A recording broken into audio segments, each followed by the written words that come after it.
So, tonight, let's fix the dinner pattern that quietly disturbs sleep, blood sugar, digestion, and morning balance, not with a miracle food, not with a strict diet, but with a simple plate pattern that many seniors can use right away. As you listen, keep last night's dinner in mind. By the end, you may see one small change that explains why your night has been restless, or why your legs feel less reliable in the morning. Most people think sleep begins when the head touches the pillow, but for many older adults, sleep actually begins at dinner. The stomach, the blood sugar system, the muscles, the nerves, the bladder, and even the blood pressure response in the morning are all influenced by what happens in those last few evening hours. A dinner that is too heavy tells the body to keep working. A dinner that is too small gives the body too little support. A dinner that is mostly sugar or white starch may feel comforting at first, but it can disturb the body later. And a dinner with too much salt, alcohol, caffeine, or fluid close to bed can turn the night into a series of awakenings instead of real rest. That is why the question is not simply, what should I eat before bed? The better question is, what kind of dinner helps my body stay steady all night?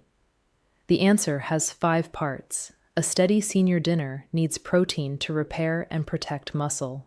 It needs a small amount of slow carbohydrate to support stable overnight energy. It needs cooked vegetables or legumes to help digestion and soften blood sugar swings. It needs mineral-rich foods to support nerves, muscles, and blood pressure. And it needs smart fluid timing, so you are not flooded before bed, but not dried out by morning. That may sound like a lot at first, but do not worry. You do not need to memorize a long list of foods. You only need to remember the pattern. Once you understand the pattern, you can use it with soup, rice, eggs, fish, chicken, beans, yogurt, leftovers, or even a very simple meal at home. Let's begin with the most important part for morning steadiness: protein. After 60, protein is not just about building muscle in the way younger people talk about fitness. Protein is about standing up from a chair. It is about climbing a few steps without feeling fragile. It is about recovering after a cold, healing skin, keeping balance, and helping the legs feel more trustworthy in the morning. Nutrition experts who study aging often point to a practical range. Many healthy older adults need about 1.0 to 1.2 grams of protein per kilogram of body weight per day. That number is not meant to make dinner complicated. It simply tells us that aging muscles need regular support, and that support should not disappear at the evening meal. This is where many seniors make a quiet mistake. Breakfast may have a little protein. Lunch may have some protein, but dinner becomes tea and toast, broth and crackers, a bowl of cereal, fruit, plain rice, or noodles. That kind of meal may feel light, but light does not always mean helpful. If the muscles are not fed at night, the body may still get through the evening, but the morning can feel weaker. Many older adults describe this in simple words. They do not say, "I may be losing muscle." They say, "My legs don't feel right when I first stand up." Or, "I need to hold the bed for a moment." Or, "My body feels empty in the morning." Dinner is not the only reason this happens, but it can be one reason. A useful dinner target for many seniors is about 25 to 30 grams of protein in the meal. In real life, that can look like a small fillet of fish, a piece of chicken about the size of a deck of cards, 2 eggs with Greek yogurt on the side, tofu with cooked vegetables, lentil soup with added poultry, cottage cheese with whole grain toast, or beans combined with a small amount of cheese or plain yogurt. The food can change. The principle should not.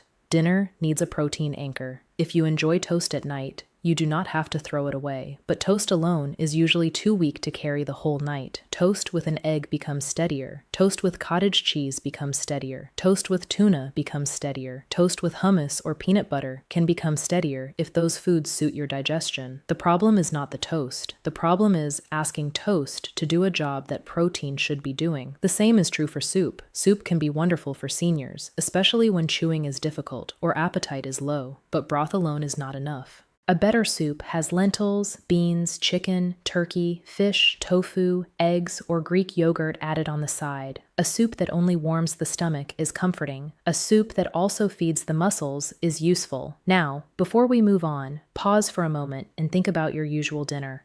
Is there a clear protein on the plate, or is dinner mostly bread, rice, fruit, crackers, or something sweet? If this already sounds like your evening routine, Remember it, because a small protein change may be the first thing to try tonight. The second part of a steady dinner is slow carbohydrate. Some seniors become afraid of carbohydrates, especially if they have heard that eating carbs at night is bad. But the body is not that simple. Older adults still need steady energy during the night. The brain still uses glucose. The liver still manages blood sugar. The muscles still store fuel. The issue is not whether carbohydrate is good or bad. The issue is whether it is fast or slow, large or modest, alone or paired with protein. A large bowl of white rice, white pasta, sweet cereal, cookies, cake, jam, fruit juice, or dessert can raise blood sugar quickly. Later, blood sugar may fall, especially in people who are sensitive to glucose changes or who take certain diabetes medications.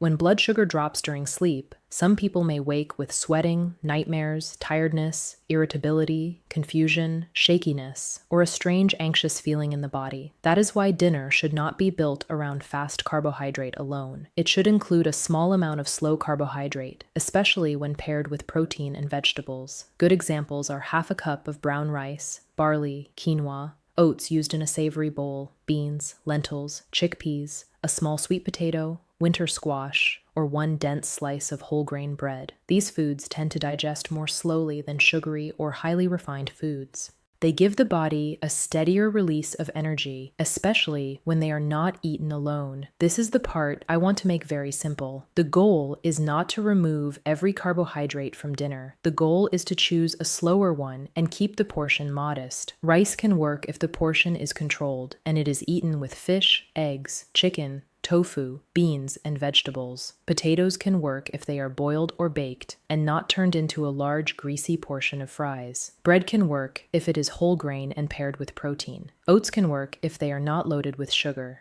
Beans and lentils can work because they bring both slow carbohydrate and plant protein. But if dinner is only a bowl of cereal, only white toast with jam, only noodles, only cookies, or only sweet fruit, the body may not stay steady through the night. So ask this question: is my carbohydrate slow, modest, and paired with protein? That one question can improve many dinners without making the meal complicated. The third part is cooked vegetables or legumes. Raw salads can be healthy, but many older adults do better with cooked vegetables at dinner. A large raw salad late in the day may cause bloating, gas, reflux, or bathroom urgency. Cooked vegetables are often gentler. They still bring fiber, potassium, magnesium, antioxidants, and volume, but they are usually easier on the stomach. Good dinner vegetables include cooked spinach, carrots, green beans, zucchini, squash, mushrooms, peppers, cabbage, and broccoli if you tolerate it. The purpose of these foods is not only vitamins. They help slow the meal down. When vegetables sit beside protein and a slow carbohydrate, the whole dinner becomes steadier. This matters because the same carbohydrate can behave differently depending on what surrounds it. A small potato eaten with fish and cooked greens is not the same as a large plate of potatoes eaten alone. A modest portion of rice with chicken and vegetables is not the same as a large bowl of white rice by itself. Food works as a meal, not just as separate ingredients. Legumes are especially useful because they do two jobs at once. Lentils, beans, chickpeas, split peas, and edamame bring plant protein and slow carbohydrate together. Lentil soup with vegetables can be a very steady dinner. Bean chili with a small portion of quinoa can work well. Chickpeas with cooked greens and fish can be satisfying without being heavy. If beans make you gassy, start smaller. Rinse canned beans well. Cook them until soft. Try lentils, which many people tolerate better than larger beans. Do not force a large bowl right away. A few spoonfuls added to soup can be enough to begin. Now let's pause again, because this is where the pattern becomes easier. A steady dinner is not one special recipe. It is a structure. Protein first, slow carbohydrate next, cooked vegetables or legumes around them. If you can see those three parts on the plate, you are already much closer to a dinner that supports the night. The fourth part is mineral-rich food. I do not want to exaggerate this. Minerals are not sleeping pills. They do not knock you out. But minerals help the body run the systems that are involved in sleep, muscle function, blood pressure, nerves, and blood sugar. Magnesium is one example. Magnesium is involved in more than 300 enzyme systems in the body, including muscle and nerve function, blood glucose control, and blood pressure regulation. That does not mean a magnesium pill is the answer for everyone. It means magnesium-rich foods deserve a place in a healthy dinner pattern. Good food sources include cooked spinach, black beans, edamame, pumpkin seeds, chia seeds, almonds, cashews, brown rice, yogurt, salmon, and whole grains. Notice that many of these foods already fit the dinner pattern. Brown rice can be the slow carbohydrate, beans can be the legume, spinach can be the cooked vegetable, salmon can be the protein. Yogurt can be a small evening support if the meal was light. So instead of thinking, what supplement should I take for sleep? Start with a better question. Can my dinner become more mineral rich? A simple example is salmon with spinach and sweet potato. Another is lentil soup with a spoonful of pumpkin seeds. Another is tofu with brown rice and cooked greens. Another is plain yogurt with chia seeds after a small dinner. These meals are not dramatic, but they send the body a calmer signal. Now let's talk about foods people often hear about for sleep, because this is where the internet can become too loud. Kiwi has some interesting research. In one study of adults with sleep problems, eating kiwi before bedtime for 4 weeks was linked with improvements in sleep onset, sleep duration, and sleep efficiency. That does not make kiwi a cure for insomnia. But for a senior who usually eats cookies or candy at night, one kiwi after a balanced dinner may be a smarter choice. Tart cherry juice has also been studied. In a small study of older adults with insomnia, tart cherry juice was associated with longer sleep time and better sleep efficiency. The result was promising, but the study was small, so the message is not, drink cherry juice and your sleep is fixed. The better message is, this may help some people, but it should not replace the balanced dinner. This is important because many people look for one magic food, but older bodies usually respond better to patterns than to tricks. Kiwi may help a little, tart cherry may help a little, warm milk or yogurt may help some people, but if dinner is too late, too heavy, too sugary, too salty, or too low in protein, one sleep food will not undo the whole pattern. There is also research linking a Mediterranean-style eating pattern with better sleep quality in older adults. In simple terms, that means more vegetables, legumes, whole grains, fish, olive oil, nuts, and fewer heavily processed foods. That is very close to the dinner pattern we are building here. Protein, plants, slow fuel, healthy fats, and fewer evening disruptors. Now let's bring this into real life. A steady dinner could be baked salmon, a small sweet potato, cooked spinach, and plain yogurt later if needed. It could be chicken and vegetable soup with lentils and 1 slice of whole grain toast. It could be tofu with cooked vegetables, half a cup of brown rice, and pumpkin seeds. It could be 2 eggs with soft vegetables, a small baked potato, and plain yogurt with cinnamon. It could be bean and vegetable chili with a modest portion of quinoa. These are not fancy meals. They are not diet punishment. They are not meals designed to impress anyone. They are meals designed to keep the body steady. If this sounds like your own evening routine, tell me in the comments what your usual dinner looks like. A lot of seniors will recognize themselves in your answer, and sometimes seeing another person's simple dinner helps someone else make a better choice tonight. Now let's name the dinners that often cause trouble. The first is the tea and toast dinner. This is very common, especially among seniors who live alone, feel tired in the evening, or do not want to cook. Tea and toast feel gentle, but they may be too low in protein and too low in lasting nutrition. If you like this meal, strengthen it instead of abandoning it. Add an egg, add cottage cheese, add tuna, add hummus, add Greek yogurt, add peanut butter if it suits you. Make it small if your appetite is small, but make it useful. The second is the big white starch dinner. A large plate of white rice, noodles, pasta, or bread can be comforting, but by itself, it may not be steady. The correction is not always to remove the food. The correction is to reduce the portion and add protein and vegetables.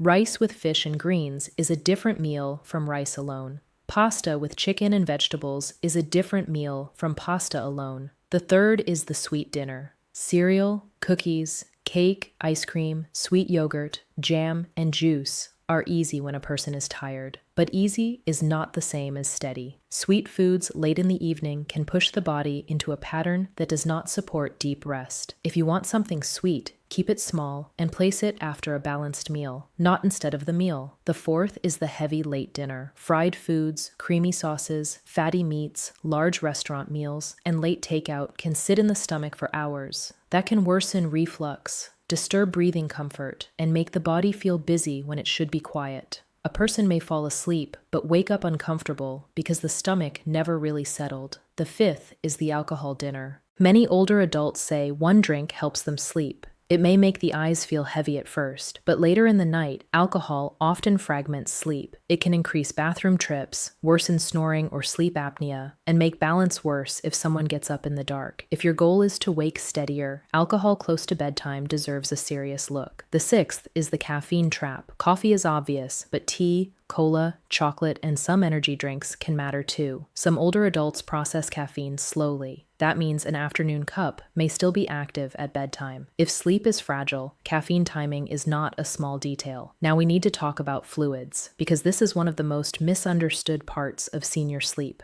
Many older adults reduce water in the evening because they are tired of getting up to urinate. That makes sense. No one wants to wake up 3 times and walk to the bathroom in the dark. But if a person cuts fluids too aggressively, morning can become worse. The mouth is dry. The body feels weak. Standing up feels strange. The legs feel hollow. Hydration affects blood volume, and blood volume affects how steady you feel when you stand. The answer is not to drink 2 large glasses of water right before bed. That will probably wake the bladder. The better answer is to drink more consistently earlier in the day, taper in the evening, and use small sips near bedtime. At dinner, many seniors do better with a modest amount of fluid rather than either extreme. Do not flood the bladder, but do not dry out the body. Salt also matters here. A salty dinner can make you thirsty later, disturb sleep, and increase bathroom trips. Canned soups, deli meats, frozen dinners, restaurant sauces, pickles, and packaged meals can bring far more sodium than people realize. A dinner can look small, but still be very salty. If you often wake thirsty or wake to urinate, look not only at water, look at salt, alcohol, caffeine, and the timing of the meal. Now, I want to give you the simple dinner formula I promised. At dinner, choose 1 food to repair you, 1 food to steady you, 1 food to calm digestion, and remove 1 thing that fights sleep. The food that repairs you is protein. The food that steadies you is slow carbohydrate. The food that calms digestion is cooked vegetables or legumes. The thing that fights sleep may be alcohol, caffeine, too much sugar, too much grease, too much salt, or too much fluid right before bed. That is the formula. You can use it tonight. If dinner is soup, ask, where is the protein? If dinner is toast, ask, what will I add to make it steady? If dinner is rice, ask, where are the vegetables and protein? If dinner is fruit, ask, is this dessert, or did I accidentally make it the whole meal? If dinner is leftovers, ask, is it too salty, too greasy, or too heavy for bedtime? Let me make this even more practical. A senior living alone could make scrambled eggs with cooked spinach and 1 slice of whole grain toast. That is simple, but it is steady. Another person could heat lentil soup and add chicken or tofu. Another could have Greek yogurt, chia seeds, and a small portion of oats earlier in the evening if appetite is low. Someone else could use canned salmon with cooked potatoes and green beans. A person who dislikes cooking could use rotisserie chicken, frozen vegetables, and microwave brown rice, keeping the rice portion modest. The body does not require a perfect dinner. It requires a dinner that makes sense. And the morning matters too. Even after a better dinner, do not jump out of bed. Sit at the edge of the bed for a short moment. Move the ankles. Let the body catch up. Notice whether the head feels clear, whether the legs feel ready, and whether you need your cane, walker, or a hand on something stable before you stand. A steadier morning begins the night before, but it is protected by a slower first step. So tonight, do not change everything. Change 1 thing. Add protein to a weak dinner. Reduce a giant starch portion. Move a heavy meal earlier. Swap cookies for kiwi. Add cooked vegetables instead of relying on bread alone. Drink more consistently earlier in the day, then taper instead of drying yourself out. Choose a dinner that still supports you at 2 a.m. and 6 a.m. If this video is helping you connect dinner with sleep, save it before you forget. Use it tonight when you look at your plate, because the best health advice is the advice you can actually remember at the moment you need it. A good senior dinner is not a diet punishment. It is quiet protection. It protects sleep from reflux, hunger, sugar swings, alcohol, and late caffeine. It protects muscle from going underfed. It protects the morning from starting with weakness and uncertainty. And it gives an older adult something very important: a little more control over the first steps of the day, because many seniors are not waking up weak only because they are older. Sometimes they are waking up weak because dinner did not support the night. The body was asking for steady fuel, protein, minerals, gentle digestion, and better timing. Instead, it received toast alone, sweets alone, starch alone, alcohol, salt, or dehydration. That can change. Tonight, ask 5 questions before you finish dinner. Where is my protein? Where is my slow carbohydrate? Where are my cooked vegetables or legumes? Where is my mineral-rich food? And am I drinking wisely without flooding myself or drying myself out? If the answer feels incomplete, make one small correction. 1 egg, 1 spoonful of lentils, 1 smaller portion of rice, 1 serving of cooked greens, 1 kiwi instead of cookies, 1 earlier glass of water, 1 less drink of alcohol, 1 dinner moved a little earlier. Small changes at dinner can make the night calmer. A calmer night can make the morning safer, and a safer morning means your feet meet the floor with more confidence. Share this with someone over 60 who wakes up tired, shaky, or unsteady, because they may not need a complicated plan. They may need to look at dinner differently.